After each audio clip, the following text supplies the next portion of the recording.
มาสบายดีเนาะสบายดีไอ้น้องสาว PCP ลาวเบิดทุกคนนะสบายดีไอ้น้องผู้ที่มีใจมักฮักเกี่ยวกับ PCP เนาะโอ้เรื่องรวมๆ2 เดือนเนาะ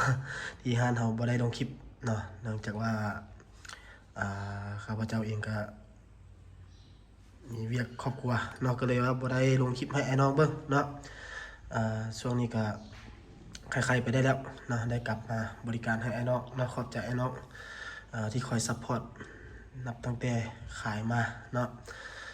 มื้อนี้มารีวิวเนาะกระบอกให้ไอ้น้องเนาะแล้วก็มีเครื่องเข้าไม้หลายๆเนาะฮะเฮาเนาะมีเครื่องเข้าไม้เนาะ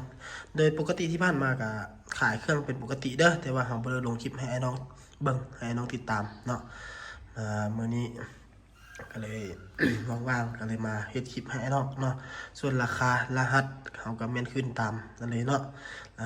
รหัส47ก็แม่น12ล้านเนาะ46ก็แม่น11ล้านเนาะ45ก็แม่น8ล้านเนาะเดี๋ยวเฮาสิมาว่าราคา8ล้านนี้ว่ามันได้จังได๋เนาะตัวนี้เนาะเป็นรุ่น Tactical เด้อ Tactical ปี2025ได้ตัวนี้เด้อถังและเป็นถังอลูก้นมนวาล์วเนาะวาล์วชุดนี้ฮะเฮาไอ้น้องคนใดสั่งเครื่องชุดนี้แล้วแม่นจะเป็นคนที่คนทางโซดีเพราะว่าวาล์วชุดนี้เป็นวาล์ว12แหวนได้น้องเด้อวาล์ว12แหวนแม่นราคาเดิมแต่บ่ได้ให้เพิ่มเงินแต่ว่าเพิ่มเติมคือได้วาล์ว12แหวนตัวนี้เป็นวาล์ว12แหวนเด้อโมบิอาเลยมาแต่โรงงานเลยเนาะตัวนี้เนาะตัวนี้ราคา8ล้านรหัส45เนาะเป็น Tactical เนาะวาล์วสกิทหรือว่าวาล์วกอริแกตนั่นแหละเนาะกล้องเป็นกล้อง Discovery เก็บเสียงเป็นเก็บเสียงเกมเต็กเนาะเก็บเสียงเป็นเก็บเสียงเกมเต็กลำเป็นลำ HW เนาะส่วนไอ้น้องคนใดสนใจเนาะรุ่นใดเนาะเป็น Tactical เนาะแต่ว่าอยากได้เป็นถังคาร์บอนไอ้น้องก็ตื่มอีกล้านนึงเนาะอยากได้กล้อง BD ก็แม่นตื่มอีกล้านนึงเนาะราคาก็แม่นตามมันเลยตื่มแนวละล้านก็เป็น10ล้านเนาะต่อไปรหัส46เนาะตัวนั้นเป็นฟักเตอร์เด้อตัวนั้นเด้อไอ้น้องจะสังเกตเห็นเนาะเครื่องเข้าไม่นั่นก็คือเป็นกิบมือเนาะกิบมือไม้นะมีหลากหลายสีเด้อเฮามีครบสีไอ้น้องคนใดสนใจจะสั่งก็แม่นอันหนึ่ง550,000เด้อแต่ละสีไอ้น้องแคปแล้วก็หมายมาว่ามักสีใดเนาะบอกที่2เนาะรหัส46ราคา11ล้านเนาะเป็นฟักเตอร์เนาะเป็นฟักเตอร์กิบมือไม้เนาะถังเป็นถังคาร์บอนแล้วก็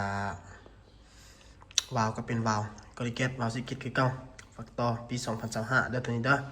ฟักเตอร์อะไรเนาะราคา11ล้าน5แสนแม่นจะได้กล้อง Discovery ด้วยไอ้น้องเด้อลำช่วงนี้ฮานเฮาแล้วแม่นมี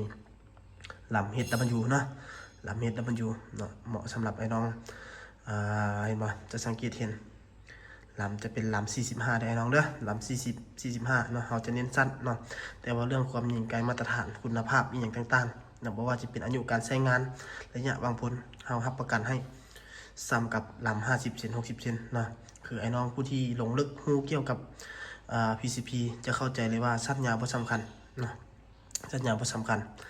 ญคือคุณภาพและก็มาตรฐานเนาะสิเอายาวมาแมตรนึงลำบ่ได้มาตรฐานกับกลุ่มบ่ได้คือเก่าเนาะลำห้านเฮาเด้อรับประกันให้6เดือนไปนำปืนนี่6เดือนเด้อรับประกันให้6เดือนเนาะเอาไปยิงบ่ได้กลุ่มบ่ได้สามารถเปลี่ยนได้น้องเด้อสำหรับฟักเตอร์ตัวนี้เนาะราคา11ล้าน5แสนเนาะสำหรับไอ้น้องคนใดอยากตัดงบเนาะโอ้ยงบค่อยบ่ฮอดเนาะอยากเอาถังมาดูเปลี่ยนถังคาร์บอนออกไอ้น้องก็ตัดออกล้านนึงเนาะหักออกล้านนึงเอาถังมาดูมาใส่ก็เหลืออยู่10ล้านเนาะส่วนไอ้น้องคนใดที่มีงบเอาหลายเนาะก็ไปบอกต่อไปเลยบอกที่3เนาะเป็นรหัส47ราคา12ล้านทวนเด้อตัวนั้นเด้อราคา12ล้านทวนเนาะเก็บเสียงแต่ละรุ่นจะแม่นเป็นเกมเต็กเบิดเด้อเกมเต็กสีดำเนาะรุ่นนี้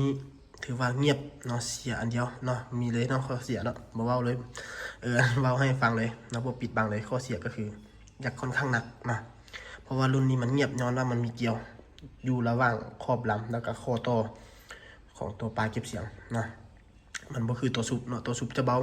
แต่ว่าบ่เงียบเท่าตัวนี้เนาะข้อดีข้อเสียแตกต่างกันเนาะขึ้นกับว่าเฮารับได้ข้อดีข้อเสียแนวใดเนาะสีเขียวห้านเฮาก็มีเด้อตัวไอ้น้องเด้อแต่ว่ามื้อนี้เป็นรีวิวสีดำให้ฟังก่อนเนาะตัวนั้นเนาะเป็นฟักเตอร์เนาะก็คือการเบิดเนาะถังคาร์บอน ต่างแต่ว่าเป็นกล้อง BA เนาะคือจังที่เฮาได้เว้าไปแล้วเอากล้อง BA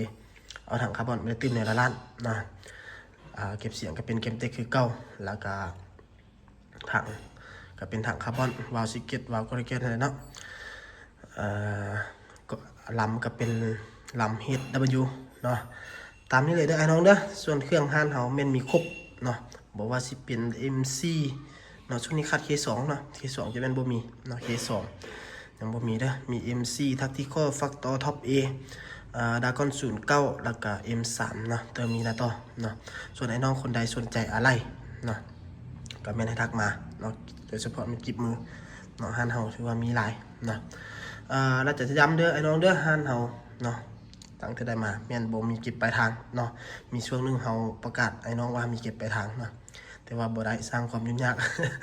พอค้าบ่ตัวแต่ลูกค้าตัวเนาะจับเครื่องเล่นเลย เนาะแล้วเฮาก็บ่มีเลยเนาะไอ้น้องคนใดเชื่อใจจังค่อยสั่งเนาะบ่เชื่อใจก็สามารถติดตามผ่านทางช่องทาง YouTube เนาะของร้านเฮามี2ช่องเนาะคือจังค่อยเว้าตลอดเนาะทุกๆคลิปจะเว้าตลอดว่าใจเย็นๆเนาะเงินอยู่ในกระเป๋าเฮาบ่ต้องให้แบบมาตัวเอาค่อยจะเว้าตลอดเนาะไอ้น้องคนใดที่จะสั่งเครื่องสามารถเช็คเครดิตเนาะโดยผ่านการคอมเมนต์อยู่ทางช่อง YouTube ของเฮาเนาะคอมเมนต์เลยเนาะช่องนี้สามารถสั่งเครื่องได้บ่ส่งเครื่องแท้บ่เนาะรับประกันหลังการขายเป็นยังไงเนาะไอ้น้องสามารถสั่งได้ศึกษาได้เนาะใจเย็นๆคือค่อยบอกรถสั่งเครื่องอันนี้บ่ต้องใจร้อนเนาะเช็คราคาให้มันตรงตามเครื่องเนาะสมมุติว่าไอ้น้องคนที่ช่วยหลายถึกโกงเนาะราคา12ล้านเนาะเขาเอาไปลง10ล้าน9ล้านเนาะเชื่อใจหิบโอนหิบเอามักของถึกราคาดีบ่ถึกบ่มีได้น้องเด้อของดีราคาถึกบ่มีเนาะไอ้น้องต้องเข้าใจเช็คเบิ่งให้ดีให้ละเอียดเนาะไอ้น้องคนใดสนใจก็ติดต่อมาทางเบอร์โทร WhatsApp เนาะอยู่ทางหน้าจอโทรศัพท์แล้วเขาก็สิฝากไว้ในข้อความหัวข้อของคลิปนี้เนาะไอ้น้องคนใดสนใจก็แม่นติดต่อมาทางเบอร์โทรเด้อเดี๋ยวเขาสิฝากไว้ขอขอบใจ